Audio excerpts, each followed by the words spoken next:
வணக்க மக்களே, அனைவருக்கும் இனிய வணக்கம். இன்றைக்கி நம்ம இந்த ஒரு வீடியோவில் எதை பற்றி பார்க்க போகிறோம் அப்படின்னு பார்த்தீங்கன்னா, கூட்டுறவு வங்கிகள் பொது நகைக்கடன் தள்ளுபடி தகுதி வாய்ந்த பயனாளிகளுடைய பட்டியலை இந்த ஆண்டு டிசம்பர் 31 முன்னாடி வெளியிட போகிறாங்க.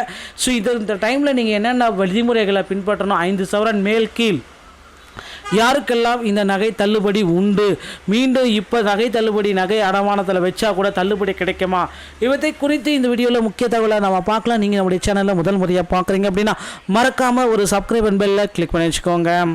ஸோ ஒரு சில குறிப்பிட்ட 8 வங்கிகளுக்கு மட்டுமே நகை கடன் தள்ளுபடியை அரசு அறிவிக்கிருக்காங்க. வரக்கூடிய தேர்தலில் இந்த முக்கிய அறிவிப்பு வருங்க. ஸோ தேர்தல் ஆட்டம் ஆரம்பிச்சிட்டாங்க. தேர்தல் வாக்குறுதிகளையும் அள்ளி வீசிட்டாங்க. 5 சவரனுக்கு மேலே இருந்தாலும் சரி, 5 சவரனுக்கு கீழே இருந்தாலும் சரி, 5 சவரன் இருந்தாலும் சரி, எதுவாக இருந்தாலும் நகை கடன் தள்ளுபடி அனைத்து மக்களுக்குமே போய் கிடைக்கும் வகையில் அரசு பார்த்திங்கன்னா ஏற்பாடுகள் அனைத்துமே செஞ்சுட்டு வராங்க.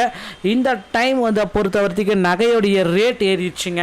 ஏன் அந்த 5 சவரனுக்குள்ளே இருந்தால் மட்டும்தான் தள்ளுபடி, மேலே இருந்தாலும் தள்ளுபடி அப்படின்றது எல்லாருமே கேட்குறாங்க.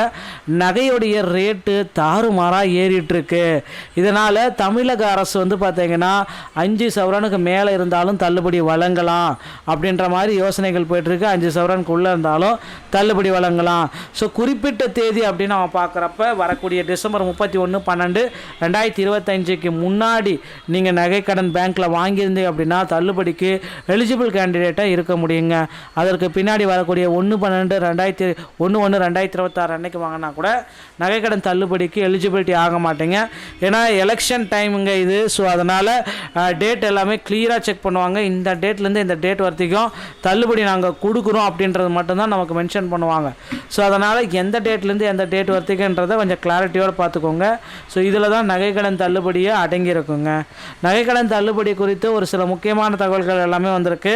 கிட்டத்தட்ட 5 சவரனுக்குள்ளே இருந்துச்சுன்னா 5 லட்ச ரூபா வரைக்கும் தள்ளுபடி, 5 சவரனுக்கு மேலே இருந்தாலும் 6 லட்ச ரூபா வரைக்கும் தள்ளுபடி உங்களுக்கு நிச்சயமாக கிடைக்கும். இதில் எந்த விதமான சந்தேகமும் கிடையாதுங்க. ஸோ ஒரு சில மாற்றங்கள் பார்த்தீங்க அப்படின்னா தங்க நகை கடனில் மாற்றி அமைச்சிருக்காங்க. என்ன அந்த சில மாற்றங்கள் அப்படின்றதையும் நான் இப்போ உங்களுக்காக சொல்ல போகிறேன். நீங்கள் நம்முடைய சேனலில் முதல் முறையாக பார்க்குறீங்க அப்படின்னா மறக்காமல் ஒரு சப்ஸ்கிரைப் அண்ட் பெல்லை கிளிக் பண்ணி வச்சுக்கோங்க. தமிழக அரசு ஒரு சில 8 பேங்க்கை மட்டும்தான் குறிப்பிட்டே சொல்லிட்டாங்க. இந்த பேங்க் வைத்திருக்க நபர்களுக்கு மட்டுமே நாங்கள் நகை கடன்களை தள்ளுபடி செய்வோம், மற்றபடி மற்ற பேங்க்குகளுக்கு தள்ளுபடி பண்ண மாட்டோம்.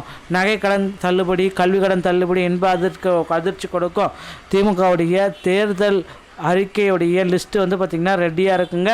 2026 சட்டமன்ற தேர்தலை முன்னிட்டு திமுக தேர்தல் அறிக்கையை தயாரிப்புக்காக குழுக்களுக்காக அதை கொடுக்கணும் அப்படின்றத குறிப்பிட்டே சொல்கிறாங்க.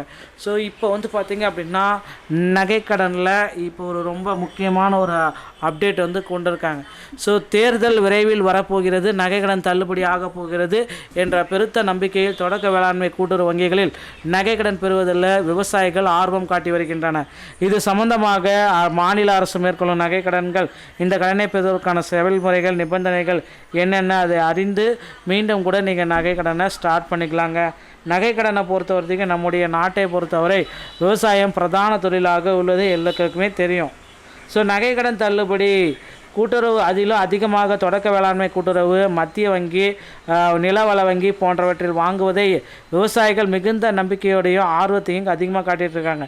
இதற்கு காரணம் தங்க நகைகளை வங்கியில் பெறுவதற்கு இருக்கிற கெடுபுட்டிகள் அந்த சைடு அதிகமாக இருக்கிறதுனால இதில் இந்த நகைகளை வாங்குறதுக்கே அதிகப்படியான பேர் இருக்காங்க.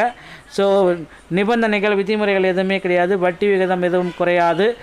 வங்கிகளுக்கு பார்த்திங்க அப்படின்னா வட்டி விகிதம் மாறினாலும் மொத்தத்தில் வட்டி விகிதம் குறையாதுங்க. அதனால தான் மாநில, மாவட்ட தலைமை கூட்டுறவு வங்கிகள், தொடக்க வேளாண்மை கூட்டுறவு சங்கங்கள், நகர கூட்டுறவு சங்கங்கள் அடமான வைக்க பெயரில் நகை கடன் வழங்கப்பட்டு வருகிறதுங்க. ஸோ இது எல்லாருமே நீங்கள் தெரிஞ்சிக்க வேண்டிய ஒரு விஷயம். நகை கடன்களை விரைவில் தள்ளுபடி பண்ண போகிறாங்க.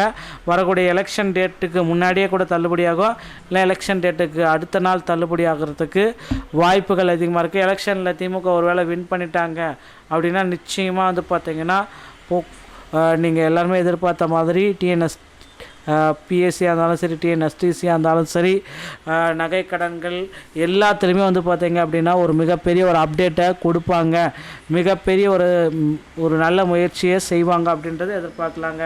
டிஆர்பியில் நம்மளுடைய நகை கடன்களில் இந்த தகவல்கள் அனைத்துமே ரொம்ப ரொம்ப இம்பார்ட்டண்ட்டாக கருதப்படுது.